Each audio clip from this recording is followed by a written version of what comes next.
diagnóstico quirúrgico, ya hemos hablado también de esto, ¿verdad? La bilirrubina elevada. Cuando es quirúrgico, generalmente es el obstructivo. Las otras, a extracción directa, el hematólogo es el que nos va a pedir cuándo quiere que saquemos el vaso, que hagamos exploración, qué sé yo. Para nosotros, la bilirrubina elevada a expensas de la directa, obstructivo. La fosfatasa alcalina elevada, obstructivo. ¿Ya? Las transaminasas denotan siempre células, ¿no? Los hepatocitos. En el obstructivo puro casi no hay elevación de estas, salvo que ya esté en colangitis. La aminotransferasa, la glutamina, todas estas nos ayudan para descartar otras patologías propias del prehepatocito. Parámetros, esto también hemos visto, ¿no? En las infecciosas, generalmente estas se disparan, son 400, 500, pueden llegar hasta 1000. En los obstructivos están entre 100, 200, rara vez llegan a 500, excepto en la colangitis.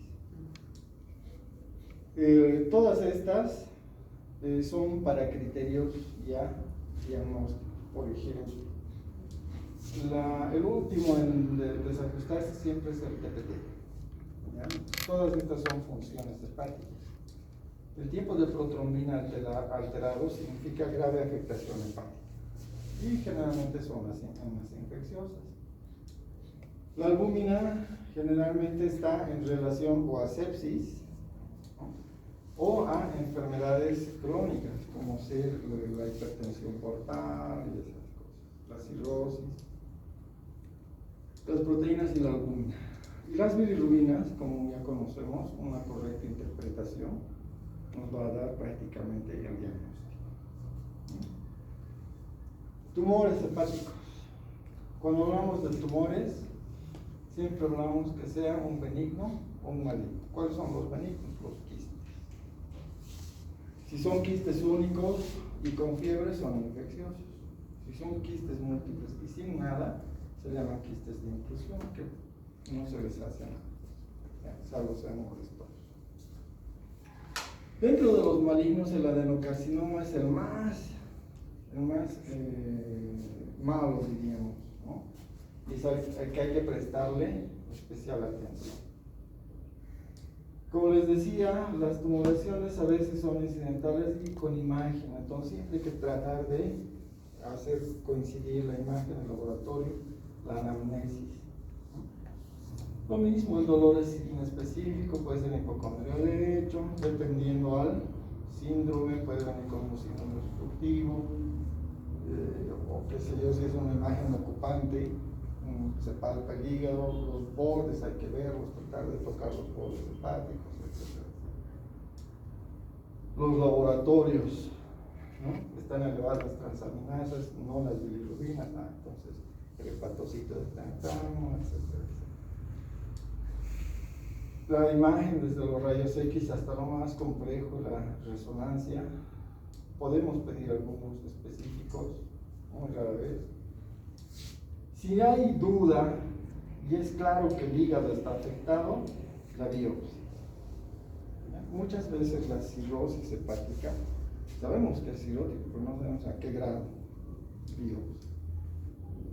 La esteatosis hepática no es cirrosis, pero está progresando, biopsia. Las hepatitis, ¿no? Entonces hepatitis B, confirmado, no tratado, con hígado afectado, tenemos que saber en qué estadio está, biopsia. Se ha vendido aquí la elastografía, que es una forma de ver o de tratar de ver la cirrosis. No es superior a la biopsia. Y así vamos a dar con un buen diagnóstico y hecho el diagnóstico del tratamiento. Eso es el resumen del día.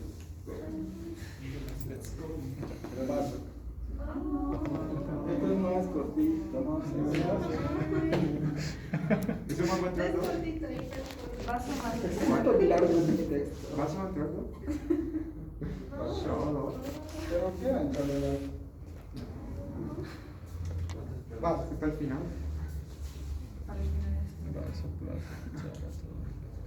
¿Dónde está el vaso?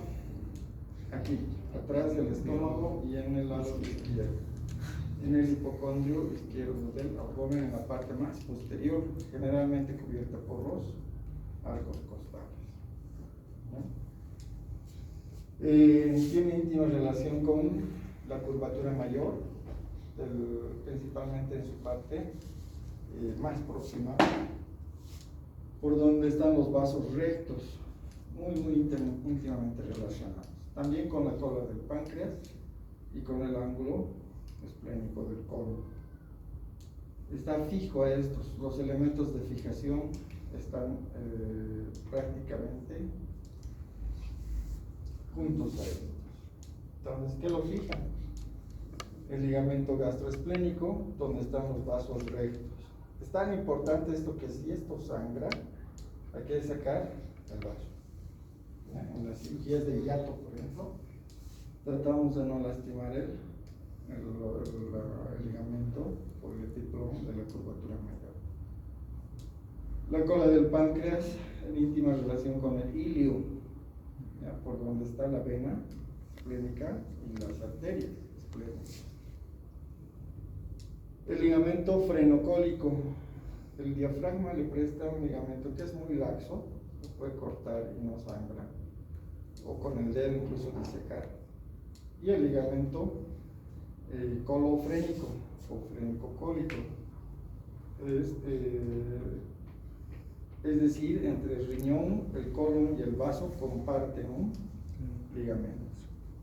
Hay que tener en cuenta esto para despegarlo porque sangra a veces mucho. Si no se tiene cuidado aquí con la parte del páncreas, entonces podemos crear fístulas pancreáticas. La cirugía del vaso simplemente consiste en esplenectomía. No hay resecciones parciales, no hay mínima invasión, nada de esplenectomía. Lo que le afecte es esplenectomía. Las enfermedades más comunes son hematológicas, que predisponen el agravamiento del vaso, y el trauma hepático, que predispone a su ruptura y sangrado. El mejor diagnóstico es ecografía, más rápido, más específico, más sensible. Este es el vaso, este es el riñón izquierdo. Entonces se ve la relación vaso-riñón, siempre están pegados. Ya hemos visto en trauma, en el FAS, que si se separa esto es líquido. Puede haber líquido aquí en la parte diafragmática también. La tomografía, por supuesto, que nos muestra el vaso. En este caso, un vaso traumatizado con un hematoma subcapsular grave. En las últimas revisiones, últimas desde los 90, se ha visto que aún así el vaso se haya reventado, pero el paciente ya está estable, no se hace nada. No se hace nada. La única condición es la estabilidad del paciente. Este paciente está estable, por eso se le ha hecho una tomografía. Y en la tomografía se le dio un hematoma gigante que está ocupando prácticamente todo el flanco izquierdo. ¿Cómo está estable? No se hace nada, solo seguimiento. Antes se operaba, se podía poner o envolver con epiplón, pero con poco resultado. Entonces, ¿cuáles son las indicaciones para quitar el vaso? La rotura esplénica, el traumatismo, con la salvedad que les he dado ahora, o sea, la estabilidad hemodinámica y seguimiento tomográfico. Trastornos eritrocíticos, hemoglobinopatía, leucocitados, plaquetarios, todos estos son de hematología. Entonces el hematólogo que nos va a decir, no puedo controlar la enfermedad, hay que sacar el vaso. Entonces, ¿qué hay que hacer? Hay que sacar el vaso. Si hay un quiste, un tumor, no hay resección, no hay punción, no hay nada, es esplenectomía.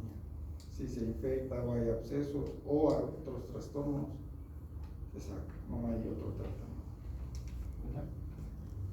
Lo que sí se ha discutido es la profilaxis. Se ha visto que cuando se saca el vaso, el paciente es muy lábil a las neumonías, principalmente por el neumococo. Entonces, se ha recomendado hacer una profilaxis antineumocócica, o sea, la vacuna antineumocócica. Si el paciente tiene indicación hematológica, entonces se puede hacer profilaxis, como ustedes quieran, unos gemas de 1 a 10, 10, un discreto, se puede hacer. Porque hay tiempo. En cambio, en la esplenectomía por trauma, ¿no?, incluyen los accidentes, como dije, cuando se hace un hiato, por ejemplo, se hace sangrado, vasos rectos, hay que hacer la esplenectomía. Entonces hay que hacer la profilaxis. En esto hay que dar una dosis por lo menos transoperatoria o inmediatamente en las primeras 24 horas posoperatorias de la esplenectomía. Una dosis antineumocócica. Y después a los 30 días. Y después hacer un seguimiento, que se puede hacer un refuerzo ya sea a los 3 meses o a los al año, dependiendo de qué riesgo tenga el paciente, ¿verdad? Tal vez este es el aspecto más discutido. Hay otros que dicen que no es inconveniente, no necesita la profilaxis. De lo que yo he visto hacer es que sí usan muchos la profilaxis en los esplenectomías. Hay otra forma de esto, es la siembra del vaso. Un trauma, por ejemplo, lo partimos en pedacitos y lo envolvemos con puntos en el epicón, a modo de profilaxis para la neumocosis. ¿Cómo es eso? No entendí muy bien, doctor. El vaso está salido, ya sacado, ya lo han sacado. Agarras un pedazo, lo partes como para darle al gatito. Y eso lo pexias al aumento mayor, ¿ya? Varios fragmentos. Y eso evita las neumonías y reduce un poco el shock que significa sacar el vaso. Interesante. Embolización preoperatoria no utilizamos, y prevenir la trombosis venosa profunda, ¿no?, es decir, anticoagular al paciente. Esta es la posición que se adopta en el paciente. Entonces, en la baja se le llama decúbito lateral, en esta posición. A veces le ponemos una almohadita aquí, ya sea por vía laparoscópica, abierta como para la vesícula, dependiendo del tamaño del vaso. Doctor, si es laparoscópica, ¿cómo hacen para sacar la estructura? ¿Todo fragmentado? Sí, igual que la vesícula, solo que no cortamos, no quemando, sino con sutura mecánica o ligaduras completas. Vasito por vasito y sale el vaso. Como hemos visto los elementos de fijación, eso nomás se va a sacar. Por vía abierta, esta es la maniobra que se hace. Se jala, se corta el freno esplénico aquí, el ligamento. Después se liga el ilio y se ligan los vasos rectos. Y lo mismo se hace en la laparoscopia. En trauma, este es un vaso politraumatizado. En pacientes politraumatizados, este es una ruptura esplénica. Entonces el vaso ya no sirve, hay que sacarlo, hay que quitarlo. Les decía, un pedazo de estos se hace cachitos y se siembra en el epiplomo. Bueno, este es el algoritmo más o menos. La decisión es quito o no.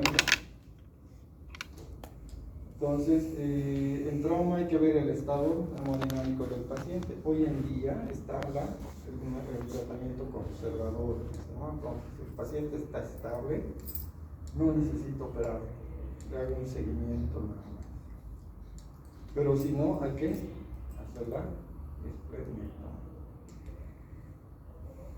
Complicaciones, las pulmonares son las más importantes, la neumonía neumocócica. Hemorrágicas, infecciosas, tromboembólicas, son raras, pero puede presentarse como toda cirugía. Hemorrágicas de sangre, el paciente se choquea y se muere, por eso hay que tener cuidado con la hemostasia. Infecciosas, obvio, un absceso recurrente. La más temida es la pancreática, ya hacen fístulas pancreáticas. Si se ha dejado drenaje, se maneja de manera conservadora y optriótica. Pero si no se ha dejado drenaje, hay que entrar a lavar y cerrar. Y las tromboembólicas, para eso hay que anticoagular al paciente, ¿no? No solamente tromboembolia pulmonar aguda principal. Esa es la última. Las pulmonares serían las neumonías por Neumonías, neumococo, ¿no? las neumonías por neumococo. Por eso se hace la profilaxis. O sea, en síntesis, no hay mucha ciencia en sacar el vaso, sino tener en cuenta estos pequeños adelantos que han habido en el uso de la vacuna, prevenir las trombosis, la esplenosis que les comenté, esplenosis, sembrar el vasito. Lo más dificultoso es sacar un vaso gigante, ¿no? Entonces, aquí ustedes ya han visto que grado 1, grado 2, grado 4, ¿no? Entonces, los grados 3 y 4 son los más dificultosos. Pero ahí están indicados. ¿Por qué? Porque se pueden romper. ¿Ya? Y de ese tamaño. ¿Y hay alguna complicación con más frecuencia? La hemorragia. La hemorragia. Generalmente no se ligan los vasos rectos y el paciente va desangrando. Para cuando uno se da cuenta ya está hecho. Y como el promedio es muy difícil obtener sangre, entonces complicado. Esto está discutido, como les digo.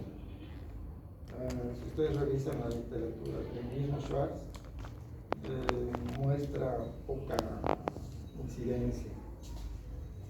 Pero hay muchos centros que le temen, que le sucede. Entonces usan, yo he visto usar a muchos, nosotros también usábamos la profilaxis en trauma.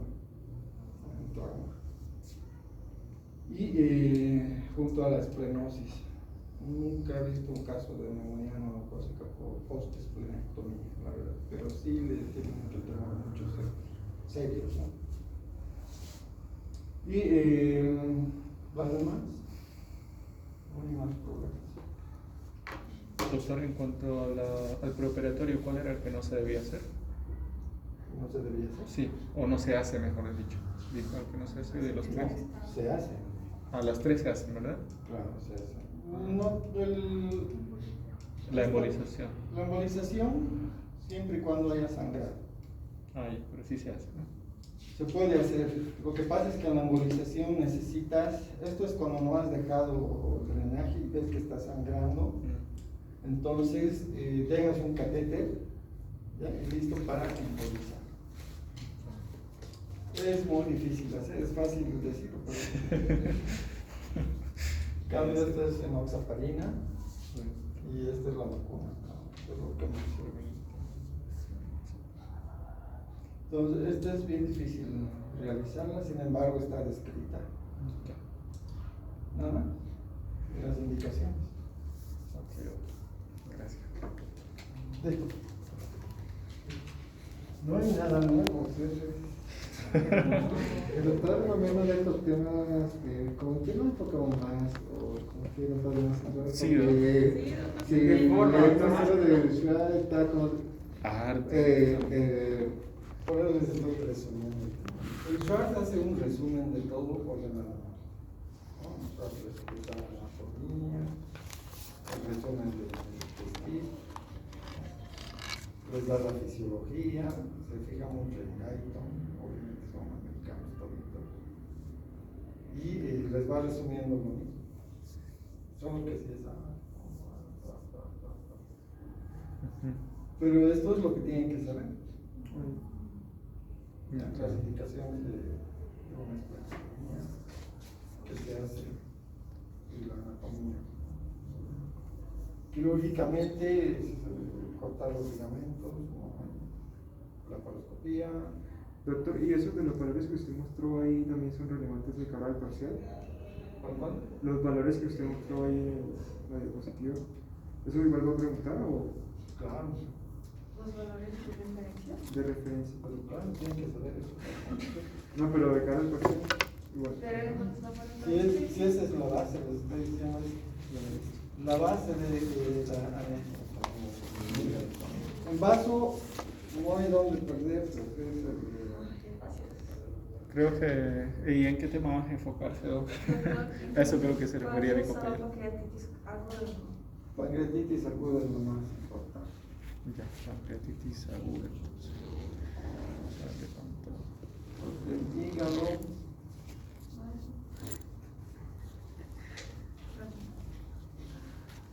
esto es lo que debemos saber. De aquí no hay nada. Infección. Doctor, lo primero que usted haría, ¿cuál sería? Anamnesis. Anamnesis, siempre. Siempre preguntas en la Después, escuela. la imagen. ¿Qué vas a pedir en imagen? Sí, hígado. Ecografía, después Tomografía también se usa. resonancia. ¿Es orden, verdad? Laboratorio, perfil de Transaminasas, videos. Transaminasas. ¿Cuáles son las pruebas de función del cuerpo? TGO, TSB. las transaminasas, Y había un marcador para cáncer que era el que usted mencionó. ¿Cuál era? Alfa fetoproteína. Esa es específica. Esa es específica. Como les dije, ¿no? Repasemos. Sí, está bien. Pero este es un repaso. Sí. Todo esto ya han llevado. Esto ha llevado a qué es la Escherichia coli, la entomología política, todas las, eso es de parasitosis, digo parasitología. Entonces, absceso encontrado hay que drenar. Ya no va a servir el antibiótico, nada. ¿Qué antibiótico se usa?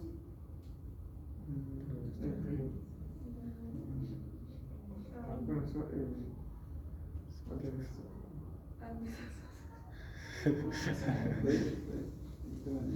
Sí. Pero no. Uno de amplio espectro. ¿Qué es eso? Metronidazol. Es que vamos a estudiar. ¿Qué antibiótico? Metronidazol. Ya les he hablado de la hidatidosis, del Echinococcus granulosus. ¿Cuáles son los que forman, los gusanos que forman? Este es el Echinococcus granulosus, uno. La saginata, ¿cuál es? La sólida. La tenía. ¿Qué producen eso para? Tenía. Sí, tiene su. Síndrome de Alberto. Puede llegar hasta. Anemia, sí, ¿Cómo se llama ese patrón?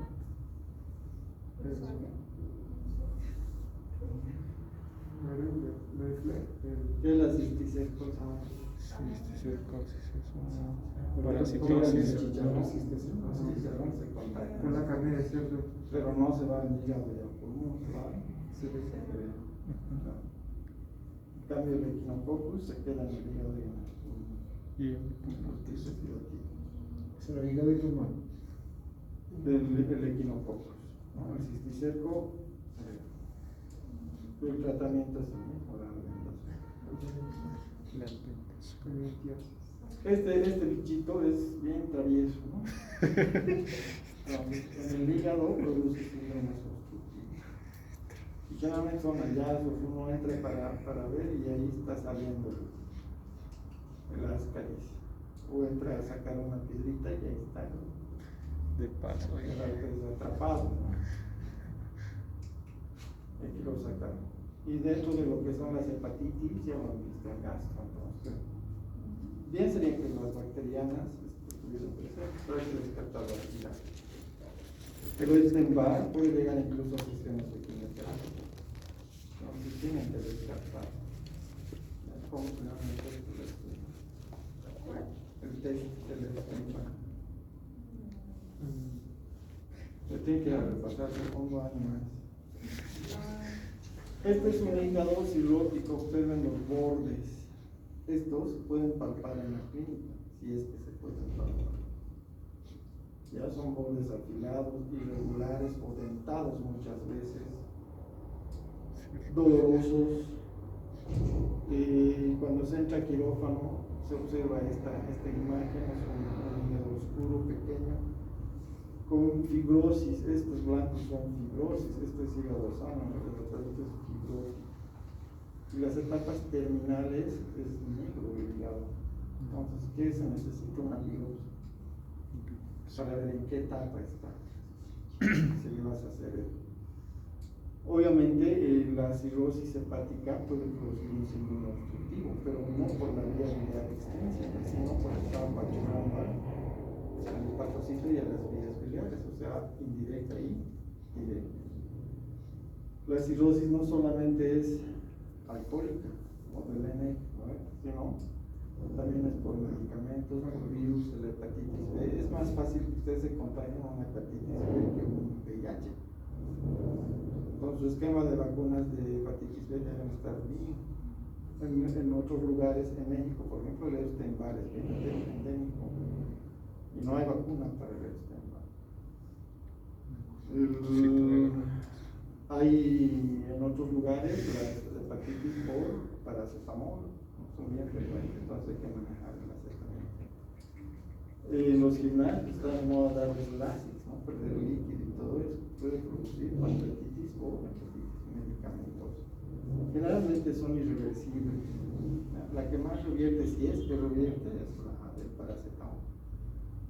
Pero la hepatitis por paracetamol, no la intoxicación sola, sino la hepatitis por paracetamol sola es el fulminante. No hay mucho que hacer. Y obviamente va a dar un síndrome obstructivo claro. Entonces, para entendernos de qué estamos hablando, de obstrucción, de hepatitis, de todo esto, tenemos que dominar eso. Entonces, si ya les dije, si la bilirrubina indirecta está elevada, entonces tiene que descartar de dónde, si es prehepática, prehepatocítica, hepatocítica, poshepatocítica o posthepática. Para eso tienen que saber bien los valores. Estas son las pruebas de función hepática. Esto es exclusivamente celular. Aquí estamos hablando del hepatocito, ¿no? Y obviamente su relación con las bilirrubinas principalmente. Aquí para los síndromes obstructivos, estas se elevan al síndrome obstructivo. Elevaciones grandes denotan cáncer de 1500, unas dos que se elevan. Y si tienen un síndrome obstructivo y alguna imagen sospechosa, entonces hay que pedirle específicos, ¿no? Las pruebas de marcadores tumorales, o sea, 19,9, fetoproteína. Estas, por ejemplo, nos ayudan muchísimo en los síndromes de hipertensión portal, en la cirrosis, principalmente son pronósticos. Entonces, mientras menos albúmina tenga o proteínas y esto sea elevado, es mal pronóstico, porque la hepatitis está el paciente se está yendo por su cirrosis. Y las bilirrubinas, su interpretación nos dará pues si son problemas metabólicos, síndromes congénitos o prehepáticos o propias del hepatocito, hasta ahí son las indirectas. Ya después del hepatocito en los conductos están las directas, la conjugada. Entonces tengo que ver la suma de estas dos dan la total. Si hay una bilirrubina de 10 o 15, qué sé yo, entonces tengo que ver si después es de la directa o la indirecta. Si es la directa, ya sé por dónde buscar. Pero si es indirecta, en mi caso, yo se lo paso al internista, no hay nada que hacer. Yo voy a hacer lo mismo, si él ve el gasto de una expensas indirecta, a expensas de directa no lo va a pasar.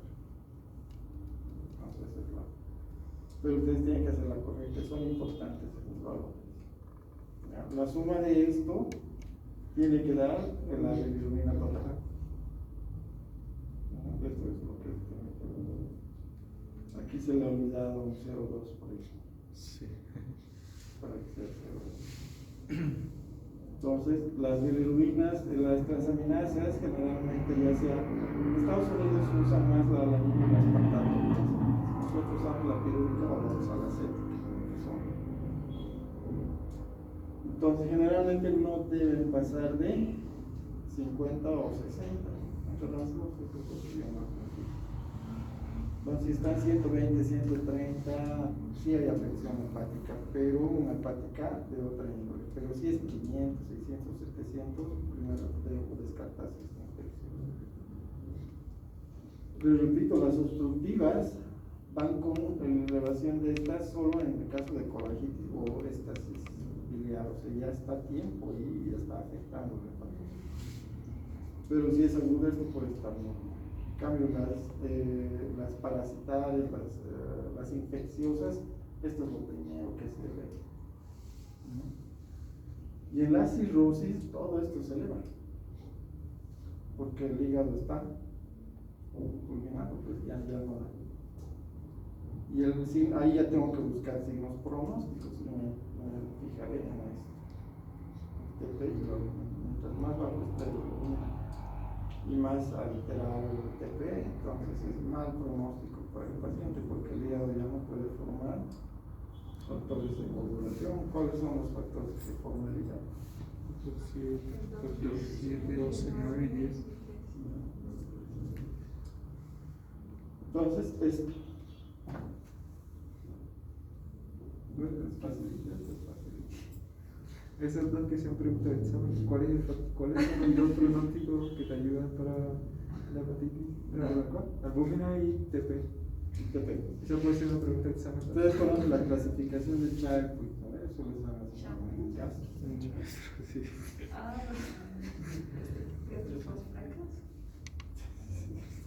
¿qué Esa es la pregunta de examen. Doctor, y la pregunta sería, ¿qué Entonces, situación? la pregunta, ¿cómo te va a salir? Tengo un paciente con ictericia, dolor con el derecho, cuyas bilirubinas están tantas y personas tantas. ¿Tú qué piensas de eso? ¿Cómo la depresión? Paciente ictérico, obstrucción. Te digo, la fosfatasa elevada, la directa está elevada a expensas de la directa, como si no. Obstructivo. Ahí te puedo poner signo obstructivo, o te puedo poner directamente cáncer, o te puedo poner que te vas a caer.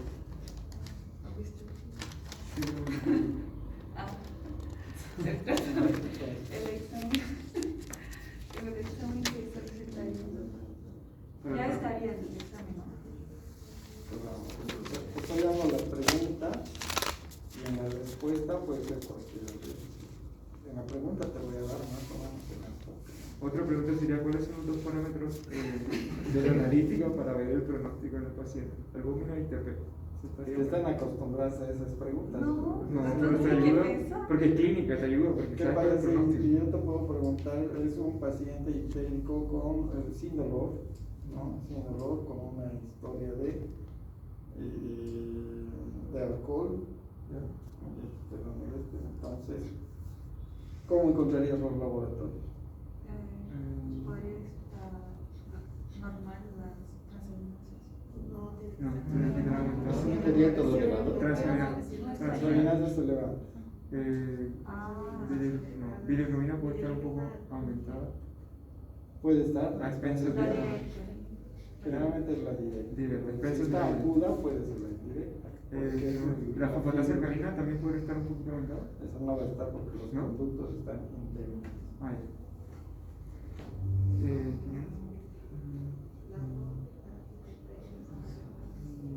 Directa, aumentada. Queda la cirrosis. Muerte de hepatocito. El paciente está más progresivo, entonces, ¿qué va a estar alterado?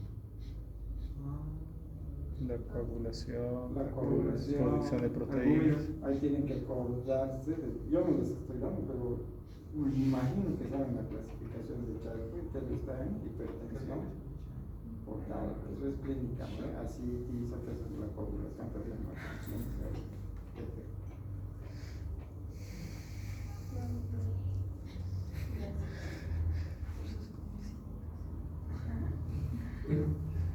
Estoy detectando todo esto. Son muchas cosas. No, pero es repaso, pues, ya va a Tras examen, tras examen. De internos no tienen que ir. Ya, Gracias. Vamos. Los videos los códigos de cirugía, sí. ¿Sí? Ah, ya, ya. Te voy buscando. Ya este lo haces hoy, supongo, hoy, ¿no? Voy a mandar link. ¿Perdón? Voy a mandar link. Por favor, sí. Pero ustedes sí. Sí. Pero de qué forma te puedo preguntar.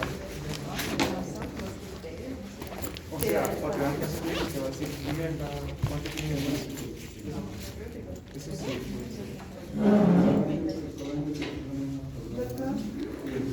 ¿Criterios de no salvar que no tengo para el examen? Ya, Pero de qué forma, porque puede ser.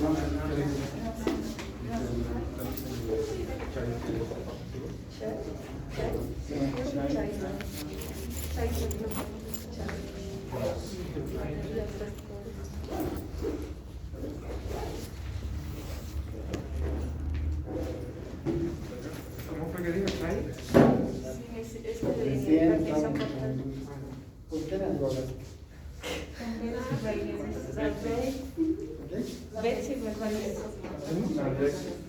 Bien buena nota.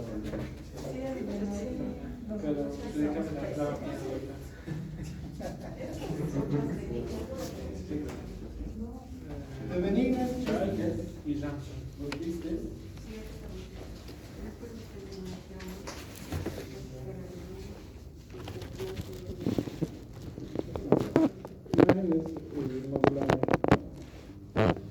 Multiplicar. ¿Dónde terminamos el examen? Bien sería con la imagen. Sí, además que no sale Es que bien. la fotocopia salió horrible. Sí. Sí o sí que no Si invirtieran tal vez en copias a colores. Páncreas y hígado. Sí, páncreas y hígado. Páncreas. Vaso no tanto, ¿no?